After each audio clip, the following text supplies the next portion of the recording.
बुद्धि का चमत्कार। एक प्रेरणादायक कहानी। बुद्धि का चमत्कार।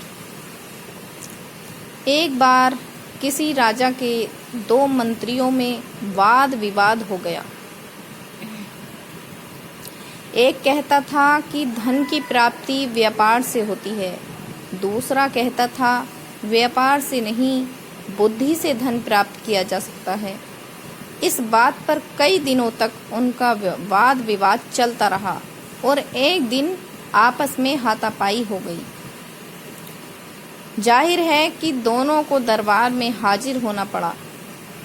राजा को जब उनकी झगड़े का कारण बताया गया तो राजा ने उस मंत्री को अपने पास बुलाया जो व्यापार से धन की प्राप्ति मानता था, और बोले, जितना धन तुम्हें चाहिए वह खजाने से ले लो और इस बात को सिद्ध कर दिखाओ कि व्यापार से धन की प्राप्ति होती है। इसके बाद दूसरे की बारी आई। राजा ने पूछा, तुम्हें विश्वास है कि बुद्धि से धन प्राप्त किया जा सकता है? मंत्री ने उत्तर दिया, महाराज, बुद्धि के द्वारा संसार की हर वस्तु को प्राप्त किया जा सकता है, उसके लिए व्यापार ही जरूरी नहीं है। राजा बोला, ठीक है, और उसे कुछ न देकर बिना वेतन अपने अस्तबल में घोड़े की देखभाल का काम सौंप दिया। दोनों मंत्रियों को आदेश हुआ कि 6 महीने के अंदर अपनी बात प्रत्यक्ष कर दिखाएं, वरना दोनों को कड़ी सजा दी जाएगी। जिस मंत्री को खजाने से बहुत सा धन मिला था, उसने सारे शहर दुकानें खोल दी और अधिक से अधिक पैसा बनाने के चक्कर में दिन रात परेशान रहने लगा, जबकि दूसरा अस्तबल में बैठकर सोचने लगा कि किस तरह पैसा बनाया जाए। तभी उसे एक तरकीब सूझी। उसने घोड़े की लीद को सूंघना शुरू कर दिया।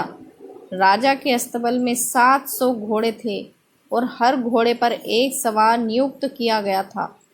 मंत्री को घोड़े की लीद सूंघते देख अस्तबल के कर्मचारियों में खलबली मच गई। वे मन ही मन डर गए, न जाने मंत्री क्यों घोड़े की लीद सूंघ रहे हैं।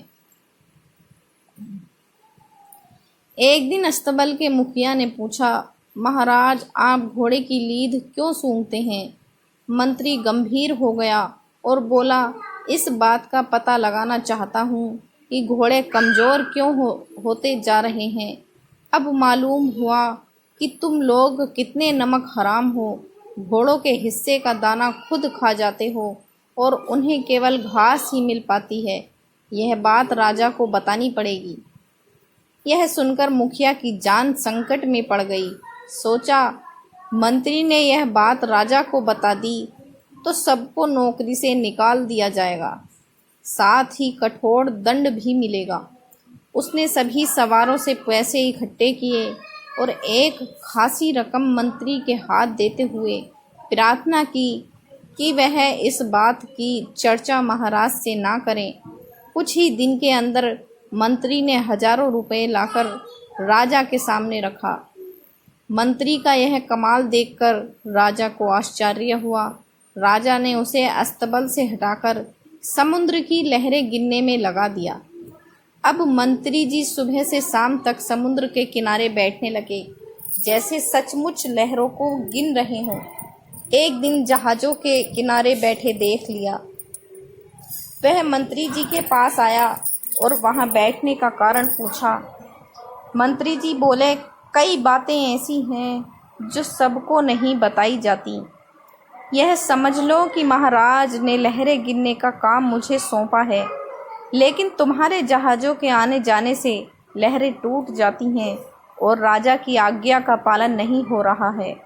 यह सुनकर कप्तान डर गया, कहीं मंत्री जी ने राजा से शिकायत कर दी तो मुसीबत खड़ी हो जाएगी।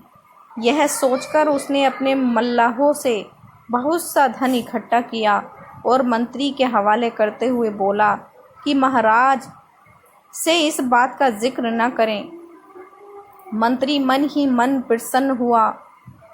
अगले दिन उसने बहुत सा धन लाकर राजा के सामने रखा तो राजा चकित रह गए और सोचने लगे, अब क्या किया जाए?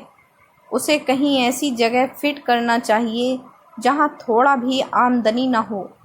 राजा ने उसे समुद्र तट से हटाकर रात में तारे गिनने का काम दे दिया। अब तो रोज ही मंत्री महोदय शाम के वक्त घर से निकल पड़ते और रात भर आसमान में आंखें गड़ाकर बस्ती में घूमने लगे।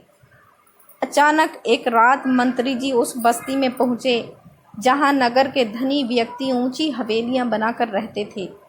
लोगों ने देखा, आसमान में आंखें उठाए मंत्री जी गली कूचों में घूम रहे हैं। लोगों ने पूछा, महाराज, इस आधी रात में आप आसमान की तरफ क्यों ताक रहे हैं? मंत्री जी आंखों में आंसू भर आए। वे बोले, आसमान में उठी हुई इन हवेलियों को देख रहा हूँ। इतना कहकर वे फूट फूट कर रोने लगे। लोगों ने कहा, इसमें रोने की क्या बात है? मंत्री जी ने उत्तर दिया, रोना इसलिए आ रहा है कि इतनी सुंदर हवेलियों को बहुत जल्दी गिरा दिया जाएगा। फिर लोगों ने पूछा, ऐसा किस लिए? पूछने पर मंत्री जी ने बताया कि महाराज ने मुझे तारे गिनने का काम दिया है और तुम्हारी इन ऊंची हवेलियों के कारण मुझे इस काम में असुविधा हो रही है, इसलिए इन्हें गिराना पड़ेगा, तभी राजा की आज्ञा का पालन किया जा सकता है। नहीं नहीं, ऐसा नहीं हो सकता। बस्ती के लोग मंत्री जी के आगे हाथ जोड़कर बोले, आप महाराज को समझाएं कि ऐसा नहीं होगा। बिना इन्हें गिराए भी तारों को गिना जा सकता है। हवेलियां गिरा दी गईं तो हम लोग उजड़ जाएंगे। आपका जितना पैसा चाहते हैं, आप जितना पैसा चाहते हैं वह हमसे लें, लेकिन इन हवेलियों को बचा लीजिए। अच्छा, कोशिश करूँगा। इस बार मंत्री जी ने बहुत बड़ी रकम बस्ती के लोगों से निकाली और उसे लाकर राजा के सामने पटक दिया। मंत्री की इस विलक्षण बुद्धि पर राजा की आंखें खुल गईं। उसे विश्वास हो गया कि मंत्री ने सच कहा है। बुद्धि के द्वारा संसार की हर वस्तु को प्राप्त किया जा सकता है। 6 महीने के अंदर मंत्री ने अपनी बात को प्रत्यक्ष कर दिखाया। इससे राजा बहुत प्रसन्न हुआ और उसे अपने दरबार का मुख्यमंत्री बना दिया।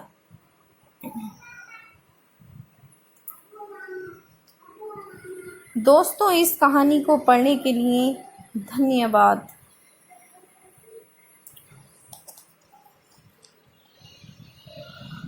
और आपको ये कहानी कैसी लगी नीचे कमेंट करके हमें ज़रूर बताइएगा। अगर आपको ये कहानी पसंद आई हो तो अपने दोस्तों के साथ ज़रूर शेयर करें। धन्यवाद।